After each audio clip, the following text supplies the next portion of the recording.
Big boss വീട്ടിലേക്ക് അഖിൽ മാരാരും സെറീനയും അഭിഷേകും എത്തിയിരിക്കുന്നത് അവിടെ ഒരു സിനിമയുടെ പ്രൊമോഷനുമായിട്ടാണ്.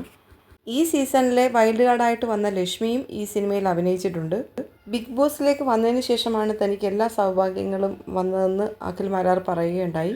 സെപ്റ്റംബർ 12-ാം തീയതിയാണ് കേരള പ്രേക്ഷകരിലേക്ക് ഈ പിക്ചർ എത്തുന്നത്. ഈ സിനിമയിൽ താനൊരു മെയിൻ കഥാപാത്രമാണെന്നും അഭിഷേകും ലക്ഷ്മി അടങ്ങിയ ടീമാണ് ഈ സിനിമയെ ലീഡ് ചെയ്യുന്നതെന്നും അഖിൽ മാരാർ പറയുകയുണ്ടായി. സിനിമയെക്കുറിച്ച് പ്രത്യേകിച്ച് ഡീറ്റെയിൽ ഒന്നും ഇപ്പോൾ പറയുന്നില്ല. കാണാനിരിക്കുന്നത് നമ്മൾ കണ്ടു തന്നെ അറിയണം എന്നാണ് അഖിൽ മാരാർ പറയുന്നത്. എൻ്റെ ഭാഗത്തു നിന്ന് ഞാൻ എല്ലാവരോടും റിക്വസ്റ്റ് ചെയ്യാണ്, എല്ലാവരും പോയി 12-ാം തീയതി സിനിമ കാണണം. ഇതുവരെ സപ്പോർട്ട് ചെയ്തതുപോലെ ഇനിയും സപ്പോർട്ട് ചെയ്യണമെന്ന് അഖിൽ മാരാർ പറയുന്നു. ബിഗ് ബോസിൻ്റെ ടീമിനും ഏഷ്യാനെറ്റിനും ലാലേട്ടനും എൻ്റെ ഹൃദയത്തിൽ നിന്നുള്ള നന്ദി ഞാൻ അറിയിക്കുകയാണ്.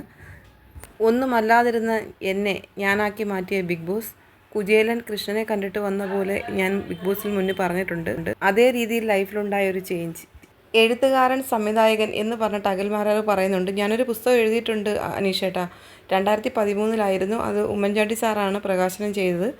ഇപ്പോൾ ബിഗ് ബോസിന് ശേഷം അടുത്തൊരു ചുവട് കൂടി വെക്കുകയാണ്. അത് ഈ ഒരു പ്ലാറ്റ്ഫോമിൽ നിന്ന് തുടങ്ങി എല്ലാ പ്രേക്ഷകരോടും നന്ദിയും സ്നേഹവും ഒക്കെ അറിയിച്ചുകൊണ്ട് ഇവിടുന്ന് തന്നെ പറയണമെന്ന് തോന്നി. അതാണ് ഇവിടെ തന്നെ പറയാമെന്ന് കരുതിയത്. 12-ാം തീയതി വരുന്ന ഞങ്ങളുടെ ഈ ചെറിയ സിനിമയെ സപ്പോർട്ട് ചെയ്ത് ഞങ്ങളെ മുന്നോട്ട് നയിക്കാൻ നിങ്ങളുടെ സഹായം സ്നേഹവും ആവശ്യമാണ്. എല്ലാത്തിനും ഞാൻ നന്ദി പറഞ്ഞുകൊണ്ട് സിനിമ പോയി കാണുക. എല്ലാവർക്കും അഖിൽ മാരാർ നന്ദിയും പറയുന്നു.